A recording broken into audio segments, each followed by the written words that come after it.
Shumë prej nesh na larguar familjarët nga kjo botë dhe shumë prej tyre nuk e kanë pasur mirësinë e kryerjes së haxhit. Çfarë do thot kjo?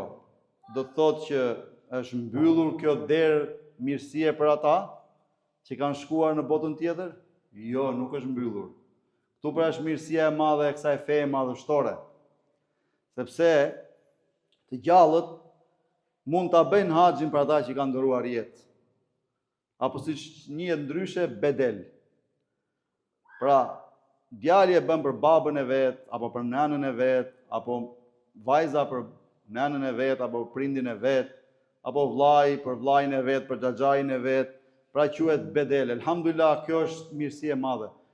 Që edhe ai që ka shkuar në botën tjetër, nuk ja mundsoi Allahu ta kryente këtë obligim madhështor, ja ka mundsuar pasardhësit e tij të hajrit.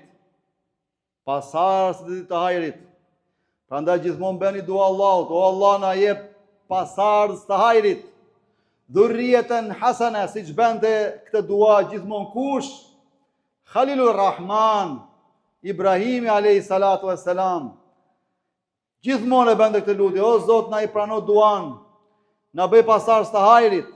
Pra dhe pasaj si hajrit, ja bën haxhin babës vet, nënës vet, vllajt vet, xhaxhait vet, gjyshit vet. Nëse nuk mundet vet, e paguan dikë dhe shko ma bëj, thoj, amanet, bedel, haxhin për babain tim. Dhe kështu, inshallah, plotësohet.